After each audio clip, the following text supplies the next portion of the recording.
Hi, I'm George Woodbury from College of the Sequoias in Visalia, California, and in this video we're going to take a look at solving systems using the elimination method. The idea here is that we're going to take the two equations and eliminate one of the variables, leaving us with one equation and one unknown. Now the tools that we have at our disposal, we're able to multiply both sides of the equation, either equation or both equations, by the same non-zero number on both sides. And we can add two equations together. If A equals B and C equals D, then when we add them together, then we know that A plus C is equal to B plus D. So adding the equations together, left side with left side, right side with right side, produces another equivalent equation. So what we're looking to do is we're trying to cancel one of these variables. And what you want to do is look at the coefficients for each variable. So when I look at x, I've got a coefficient of 5 and 3. And I'm trying to avoid multiplying twice. So I could multiply 3x by 5/3 to get 5x, or negative 5/3 to get negative 5x, and then I could cancel that variable. But I'd rather stay away from fractions if I could. What I'm looking for is one of the coefficients to divide into the other coefficient evenly. And here, if I look at the variable y, 2 is a factor of 4, so I can multiply 2 by some number to make it the opposite of negative 4y. That's how I'm going to cancel the y variable. Then I can solve the new equation for x and get my ordered pair solution eventually. So what I want to do here is I'm going to multiply the second equation by 2 on both the left and right hand side. So the second equation is going to become 6x plus 4y equals 68. Multiplying by 2 on both sides of the equation. Now that's a positive 4y. The first equation set up for me perfectly because I've got a negative 4y. So I'm just going to carry that over. 5x minus 4y equals 20. And that allows me to add these two equations. 5x plus 6x is 11x. Negative 4y plus 4y adds to be 0. Cancels. 20 plus 68 adds to be 88. Now I've got one equation with one unknown, and I know how to solve that.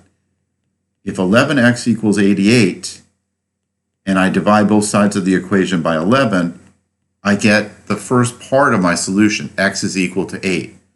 Now I can substitute that back into any of the equations at the beginning of the problem. I think it's going to be easier to plug it into the second one because there are no negative coefficients there. So 3 times 8 plus 2y equals 34. And now I've got another equation that just has one variable. I know how to solve that. 3 times 8 is 24, so I can subtract that from both sides of the equation. That gets me to 2y equals 10. And when I divide both sides of this equation by 2, I get y equals 5. So it looks like I have an ordered pair solution of 8, 5. Now I should check by substituting 8 and 5 into the other equation. So I'm going to check it with 5x minus 4y equals 20. Put in the 8 for x, 5 times 8. Put in the 5 for y, minus 4 times 5. Does that equal 20? It does. 5 times 8 is 40. Minus 4 times 5 is 20. And we know that 40 minus 20 is 20. So our solution is the ordered pair 8, 5. Let's try a second one of this type. Notice this time that 3 does not divide into 5 evenly, and 4 does not divide into 6 evenly. So that tells me that I'm going to need to multiply both equations in this example. Which would be the better way to go? Well, you always want to think about working with the smaller numbers if you can. That seems like a good idea. But it's also a good idea if you have one variable that has a positive and negative coefficient. That's a good one to go after because they already have opposite signs. So what I want to think about for y, again, this time I'm going to try to get rid of y, is I want to think about what do 4 and 6 both go into? What's a multiple of 4 and 6? And we know that common multiple they share is 12. So if I can make these both into some type of 12y, one positive, one negative, then I can eliminate that variable. I'm going to multiply the top equation by 3. That gets me 9x plus 12y equals 63. And I'm going to multiply the second equation by 2. That gets me 10x minus 12y equals negative 82. Now my y terms are opposites, so when I add the equations together, they're going to add to be 0. That leaves me with the equation 19x equals negative 19. And when I divide through by 19, I get x equals negative 1. Halfway home, I'm going to go back to one of the two original equations, and I'm going to use the first one because all the coefficients there are positive.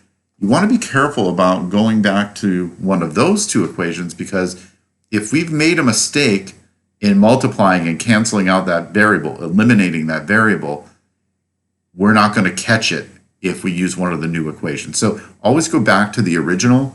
I'm going to use 3x, so 3 times negative 1 plus 4y equals 21. 3 times negative 1 is negative 3, so I can add 3 to both sides of the equation. 4y equals 24. Divide by 4, we get y equals 6. When you write your ordered pair, be sure that you write it x first, y second. Negative 1 comma 6. And again, I am going to check. And one of the best parts about math is that when you think you have a solution, you're usually able to check to make sure that it's right. And if it's not right, we can go back and try to figure out what we did incorrectly. So I'm going to use 5x minus 6y equals negative 41. I'm going to put in the negative 1 I found for x. I'm going to put in the 6 that I found for y. And I want to see if that equals negative 41. And it does, because 5 times negative 1 is negative 5. Minus 6 times 6, that's minus 36. And that does equal negative 41. So in these two, we were able to find a single solution. But I want to take a look at a case we haven't seen yet. So one last example in this video. Problem 5, I've got 8x plus 10y equals 34. 12x plus 15y equals 51. I look at the coefficient for x first. 8 does not divide into 12 evenly. I look at the coefficients for y. 10 does not divide into 15 evenly. So I'm going to have to multiply both equations here. Also notice that neither variable has a positive negative scenario. So I'm going to have to multiply one equation by a negative number and one by a positive number. And I've eliminated y in the first two. Yeah, we eliminated y in the first two. So I want to eliminate x just to show you that it can be done. One last thing on this problem, you should also think about, can I use the substitution method here?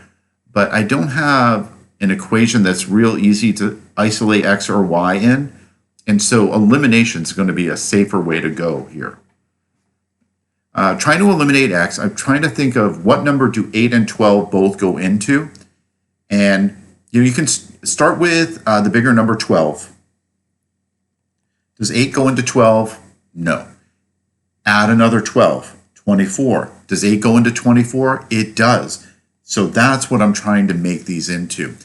If you keep listing multiples of the larger number, eventually you'll find one that the smaller number will go into as well. I want to make both of these 24s. One of them I want to make a negative 24. So I'm going to start with the positive 24. I'm going to multiply the top equation by 3 because 3 times 8x gives me 24x. Plus 3 times 10y is 30y equals 3 times 34 or 102. The 12x I want to turn into negative 24x. And I can do that by multiplying by negative 2. Negative 2 times 12x is negative 24x. Negative 2 times 15y is negative 30y. And negative 2 times 51, that's negative 102. When I add these equations together, everything adds to 0. I end up with 0 equals 0. When you combine the two equations, if you end up without a variable, that means that it's one of those two special types. It's either going to be inconsistent if the equation that you have is false, or it's going to be dependent if the equation you have is true. And here 0 is equal to 0, so this is a dependent system. And that means that there are infinitely many solutions. Now, that's not good enough. We need to figure out how to list what these solutions look like. And so what we want to do is we want to solve